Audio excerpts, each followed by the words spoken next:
आज हम बात करेंगे कि किस गलती से या किस प्रकार की असावधानी से या किस प्रकार का परहेज ना करने से बजरंग बाण सिद्ध नहीं होता है अथवा बजरंग बाण का अनुसंधान का कोई प्रभाव नहीं होता है। मनोकामना की किसी भी प्रकार की मनोकामना की पूर्ति नहीं होती। तो ऐसी कौन सी गलतियां हैं जो साधक जाने अनजाने में कर देते हैं, जानते हुए भी या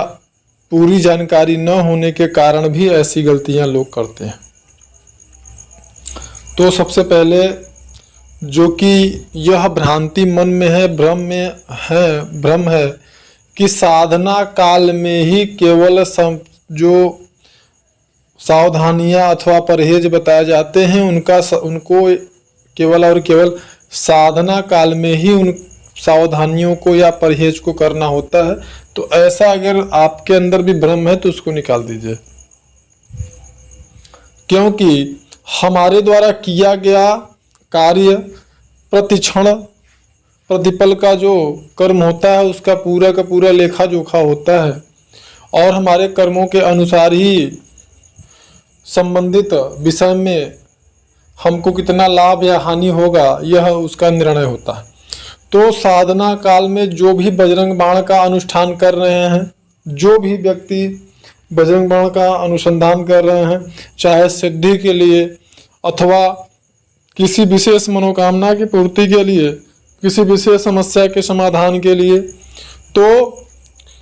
फिलहाल में बजरंग बाण किस मुहूर्त पर सिद्ध करने पर अत्यंत शीघ्र सिद्ध हो जाता है, इसके विषय में हम आने वाले वीडियोज में बात करेंगे। आज हम सिर्फ ये बात आज हम केवल और केवल इतना ही बात करेंगे कि हम गलती क्या करते हैं। तो पहली बात, अगर आप बजरंग बाण का अनुसंधान कर रहे हैं, चाहे सिद्ध करने के लिए या फिर किसी विशेष मनोकामना की पूर्ति के लिए, चाहे वो बहुत ही बड़ी मनोकामना हो अथवा बहुत ही छोटी मनोकामना हो, तो यहाँ पे विशेष रूप से ध्यान देने योग्य बात ये भी है कि अगर किसी भी प्रकार की मनोकामना है वो बड़ी है और उसको आप पूरी करने के लिए अनुसंधान कर रहे हैं तो उसके लिए आपको ज़्यादा परिश्रम करना होगा, और छोटी मनोकामना होगी तो कम परिश्रम करना पड़ेगा। लेकिन दोनों में ही सावधानियां जो बताई जा रही हैं वो दोनों में ही लागू होती हैं। पहली बात, अगर आप बजरंग बाण का अनुसंधान कर रहे हैं तो किसी भी प्रकार का नशा, जो मादक पदार्थ हैं, चाहे तंबाकू हो, भांग हो, सिगरेट हो, शराब हो, मांस मछली इत्यादि हो, जो अभक्ष्य भोजन है, ऐसे भोजन का आपको आहार नहीं लेना है। तत्क्षण आपको त्याग देना है, आगे भी नहीं लेना है, अनुष्ठान करने के बाद भी कभी नहीं लेना है। इस बात का विशेष ख्याल रखा जाए। दूसरी बात कि अगर आप विवाहित हैं तो सिर्फ अपनी पत्नी, अथवा अगर आप विवाहित नहीं हैं तो किसी बहन बेटी को आप अगर गलत कुदृष्टि से देखते हैं, गलत आचरण करते हैं, तो उस समय भी, उस दशा में भी बजरंग बाण का किसी भी प्रकार का कोई प्रभाव आपको देखने के लिए नहीं मिलता है, जिसके कारण आप असफल होते। तीसरा,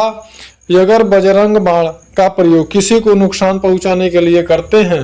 किसी विशेष व्यक्ति को हानि पहुंचाने के लिए करते हैं, और आप स्वयं आचरण भ्रष्ट हैं और आप स्वयं अधर्म मार्ग पर हैं, तो ऐसी दशा में बजरंग बाण प्रभावहीन हो जाता है, बल्कि अपने साधक यानी कर्ता को ही वह नष्ट कर देता है, कर्ता का ही सर्वनाश कर देता है। अब अगला जो विषय है वह है बजरंग बाण करने वाला साधक अत्यंत सात्विक होना चाहिए, अत्यंत सात्विक होना चाहिए, जिसके अंदर किसी भी प्रकार का अगर कोई गलत आचरण है, जैसे कि किसी को धोखा देना, झूठ बोलना, या इस प्रकार के किसी प्रोफेशन से वो जुड़ा हुआ है, तो जैसे मान लीजिए कि आप किसी ऐसे सेल्स मार्केटिंग कंपनी से जुड़े हुए जहाँ पे झूठ बोलना पड़ता है जीवन यापन करने के लिए, अथवा किसी को धोखा दे करके ही आपका जो है जीवन आगे चलता है, अंधकार में भ्रम में रखकर ही आप अपने बिजनेस को चला रहे हैं, तो ऐसे व्यक्ति के द्वारा भी अगर किसी भी प्रकार से बजरंग बाण का अनुष्ठान किया जाएगा तो वह कभी भी सफल नहीं होगा, क्योंकि यह बजरंग बाण परम सात्विक साधकों के लिए बनाया गया है और केवल यह शुरू में ही इसमें कहा